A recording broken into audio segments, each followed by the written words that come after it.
Hey, I'm Kai, and today I'm going to be checking out a custom guitar built by an eBay seller to see whether or not they're worth the money. Just to be clear, these guitars cost £284 here in the UK, which is around about $300 when you factor in taxes and such. I'm not expecting anything amazing here, so if it's even up to the quality of a budget Squire, for instance, I'll be pretty impressed. I'll start with a little bit of backstory on this one. This guitar was actually purchased by a friend of mine, Vespa. They came across this listing for an 8-string Jaguar style guitar on eBay with the option to customize, so they sent a seller a message asking for a 7-string 30-inch scale purple version of the guitar that was listed. The seller happily obliged with all of the customizations that Vespa put forward, so they put their order in. Now, Vespa has asked me to mention here specifically, they were aware of the risks of buying a super cheap custom guitar like this and didn't expect anything incredible as a result. The eBay shop had loads of really good reviews, positive feedback, loads of people saying that the guitars were playable at least, so it did seem like something that was going to turn out to be absolutely fine. I'll grab the guitar, go through the quality control and the tones, and go through the rest of Vespa's story later on in the video. So here it is, the purple baritone 7-string guitar that Vespa ordered. As you can see, there are some glaring issues, mainly the fact that it has 8 strings and is jet black. It's also got a 25.5-inch scale length, which even for an off-the-shelf 8-string guitar is a pretty awful spec choice.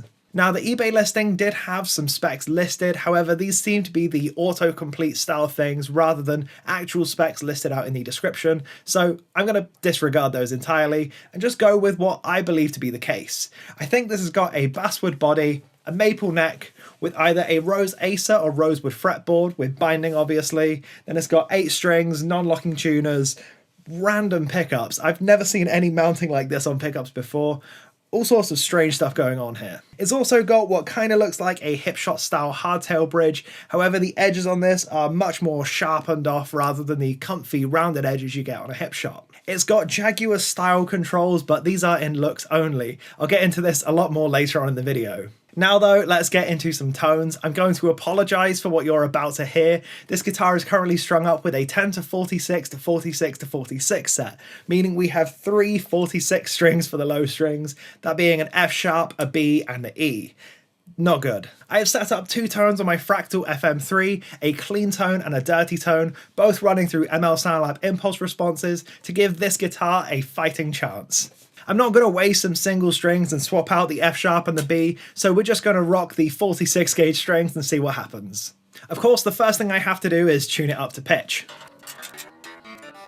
I actually tuned this one up earlier on and it seems to have held its tune pretty well, so in terms of the tuners, they're actually not too bad. They are a little bit stiff to turn and they have sort of inconsistent ratios to them, but they're absolutely fine. I wouldn't expect much more than this on a guitar of this price point. Let's hear some clean tones, and again, I just want to apologise, it's not good.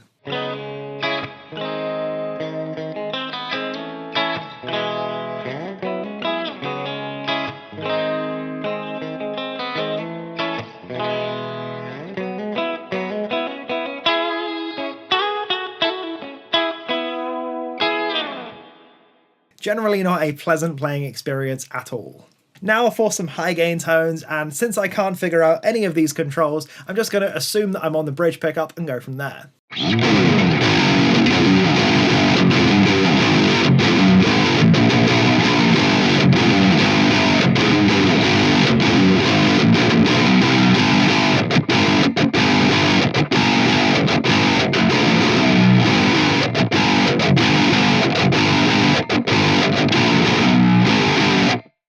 That 46 low string is just ridiculous to play on.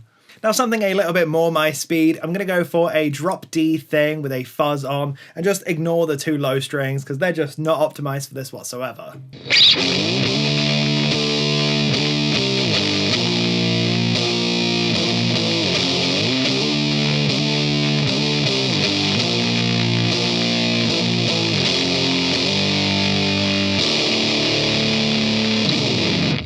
Shocking. I can't believe how bad this thing sounds. One thing I've noticed about these pickups is that they're incredibly low output, like lower output than any single coil pickup I've tried. I'll flick through the controls now and just show you what's going on here. This is supposed to be Jaguar style controls, and either I'm getting something extremely wrong or this is completely messed up. So this top one here is a kill switch. That one's doing absolutely nothing. That one's a kill switch. That's another kill switch. Kill switch there as well. Kind of a kill switch. Barely any signal coming through on that. First knob is a master volume. Second knob is a master tone.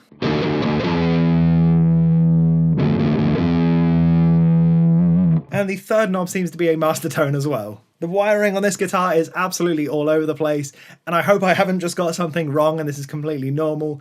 Really threw me off. Let's unplug the guitar and get into the bit that I assume most people are here for, the quality control portion of the video. You can probably expect the next words that are going to come out of my mouth. This is not a good guitar. Let's take this one from top to bottom. The headstock is unfinished, it feels raw, it doesn't look good, it infringes on copyright. That's pretty weak. The tuners are fine-ish, especially considering the rest of the state of the guitar. I would say this is something of a highlight, and they are completely unremarkable. The nut is incredibly sharp on the edges, it's cut super inconsistently, way too high, way too deep, just a huge mess there. I'll get that on the B cam actually so you can see what's going on there. It's super high and super sharp on those corners. The fretboard has a sharp edge to it the whole way down with frayed binding all the way around the bottom of the neck. The fret ends are super sharp and you can feel them through the binding, which is new. The fretboard is also covered in dye and it's enough to turn my fingers black while I'm playing. Also not a pleasant experience. The pickups, as you've heard, are pretty terrible. They're proprietary mounting system, plastic that wraps around the bottom of the pickup so you can't take the plastic off without completely disassembling the entire guitar. They sound awful, they're microphonic, they're super low output, just completely awful. The bridge was almost entirely unable to intonate. I couldn't get any of the screws to move. They were super tight. Speaking of screws as well, all of the pickguard and control plate screws are standing proud of the pickguard, and it's almost like they're not all the way screwed in. The stock relief, action and setup of this guitar really isn't all that bad outside of the intonation issues. This is another win for the guitar, I suppose. The fretwork, while not being the absolute worst I've ever used, is definitely scratchy in places, and there are a few notes where it starts to buzz out. The control pattern doesn't make any sense whatsoever, and that may just be me being stupid, or it could be that they just went for kill switches everywhere on this. The body finish on this one overall looks kind of fine, although there are a couple of little bubbly bits in places and you can sort of feel the seam between the two joints of wood on this. So if you ignore the body, the neck, the hardware, the nut, the electronics, the pickups, it's a fine set of tuners and a great couple of strap buttons for £284. Overall, I'd say it's absolutely not worth buying this guitar, and it's definitely not worth fixing it up either. I got this one for free from Vespa, and I'm looking to move it on quite quickly. Now, I should probably tell the rest of the story. The seller had refused to send Vespa any photos of the guitar while it was being built, and kept pushing them off over and over again, delaying the guitar, pushing it back, saying no photos until it's delivered. In fact, there was a fantastic exchange with the seller that Vespa had sent me. After receiving the tracking number, Vespa said, "Can I have a picture of the guitar?" The seller said, "No need. The pictures are already on the eBay listing." After receiving this guitar, Vespa was rightfully annoyed that it didn't meet any of the criteria that they'd set in their custom order and pushed the seller for a refund. The seller offered them £30 as a goodwill gesture, which they refused. The seller then offered 50, then 70, then 100, then 125 and 150, but Vespa refused all of these because obviously this was not the guitar they ordered in any way. Vespa then had to go through eBay customer support, an arduous process that would finally end up with them getting a full refund from the seller, and the seller not asking for the guitar back because it cost too much for them to ship it back. Hence why I now own it. This cursed object has been passed on to me as a burden to bear. I have plans for this though, and I don't mean modifying it to make it usable.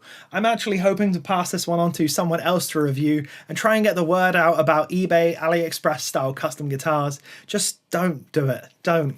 If you are considering buying a guitar like this, make sure you do so with the utmost buyer protection. Make sure you're covered on a platform like eBay, pay with PayPal if you can. Just give yourself as many layers of protection as you can against this. It is extremely unlikely that you will get a working guitar from an order like this. However, broken clocks are right twice a day and they're almost guaranteed to land on one decent guitar once in a while. I would recommend buying from somewhere with better returns processes though, such as Thomann and Gear for Music. The customer support will be an awful lot better if you go through one of these bigger stores, and you'll be able to get up and running with a new guitar that you enjoy a lot faster. Now, while this video isn't sponsored in any way, I do have affiliate links for both Gear for Music and Tommen in the description box down below, which you can use to give me a little bit of kickback from your purchase. It doesn't cost you a penny extra. I want to thank Vespa for making this video possible, and I want to throw rocks at them for giving me such a terrible guitar. Let me know who I should pass this guitar on to next to review. I need it out of my house as soon as possible. Thank you for sticking around to the end of the video though, I do really appreciate it, and I hope you had fun. If you enjoyed it, please do drop me a subscribe, it goes an awful long way towards helping me out. That's all for this one though, so until next time, I've been Kai. P.S.